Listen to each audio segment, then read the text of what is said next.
नमस्कार welcome to my channel. आज हूँ पणा संक्रांति। पणा संक्रांति को ओडिशावासी माने नवबर्ष रूपे पालन करती। ए दिन ठारू आमर ओडिया पांजी गणना आरंभ होता है।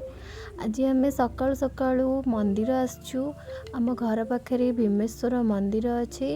से भीमेश्वर मंदिर को आम आसीचु पूजा करने। पणा सबु संक्रांति रे आम मंदिर आसू मंदिर रे पूजा करके जाऊ। आज भी आम आसचु ये लाइन लगी सब संक्रांति रे मंदिर तो लाइन लगे। आज भी लाइन लगी अवश्य टिके कम लाइन अच्छे।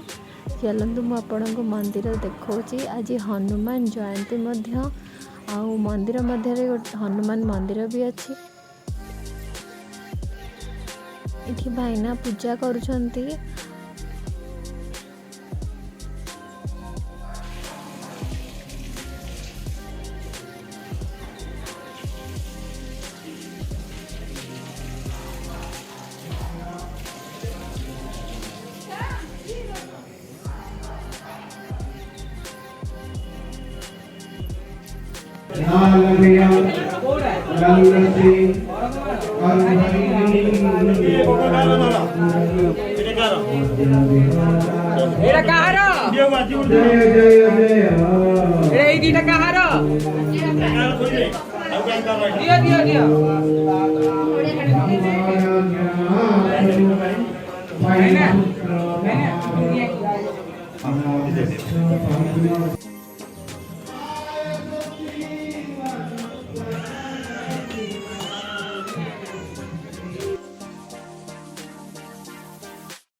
श्री गुरुचरण सरोज निज मनु गुरु सुधारी कारण रघुवर विमल जसु जोदायु फलचारी बुद्धि न तनु जानिके सुमिर उपवन कुमार बल बुद्धि विद्या दे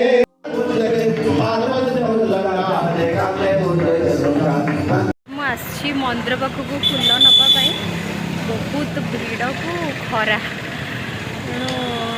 देखा देखु मो ब्लॉग देखा आपण मानू केमती आम आज पणा संक्रांति पालन करछु। अशोकाष्टमी रथ एपर्यंत अच्छी सुंदर मंदार आमर पद्मर माल कर माल नवा आम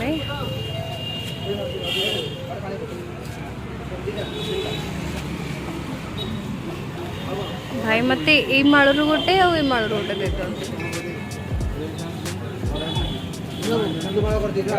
दिखाँ। मल्ली माड़ भी अच्छे।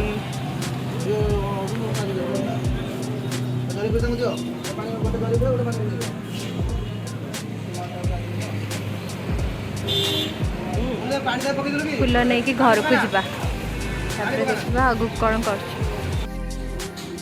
बहुत चौरा पूजा करिया घर तो परंपरा अच्छी। पणा संक्रांति रे चौरा पूजा करा जाए ठेकी बंधा हुए।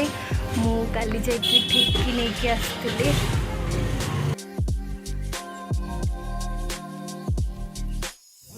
पणा संक्रांति दिन आमे चौरा मूल ठेकी बांधु। ठेकी अर्थ माठिया छोट माठिया बा कलसी जो थे आमे पानी रखु पणा रखु। पणा संक्रांति दिन कदली नड़िया छेना गुड़ को आम चकटिकी पणा करथाउ आ से पणा को माँ को मथा उपरे बंधा जाए जहाँकि प्रत्येक दिन ठोपे ठोपे जल माँ को प्रदान करुଥାଏ। ग्रीष्म ऋतुर प्रचंड खरारु माँ को रक्षा पाइबापी माँ को जल जोगाइबापी आमर ये प्रयास समस्त घरे समस्त ओडिया घरे ये पर्व को पालन करा जाए। इठी आम फूल लगौछि गछरे आम ठेकी को बांधिबा पाइंका से आंब डाल पकईचु आंब डाल रे लगा जाए तादर आम ठेकी को बांधिबा आ मुझे टिके सजे दूची।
ये थिला आजिर पणा संक्रांतिर ब्लॉग। आशा करुच्ची आपण मानंकु मोर ब्लॉग भल लागिथिबो। जदि मोर ब्लॉग रे कोनोसी भूल होची देन आपण मते कमेंट रे जणांतु। आम चैनल को लाइक शेयर और सब्सक्राइब करने को आदौ भूलंतु नहीं। रहुछि नमस्कार।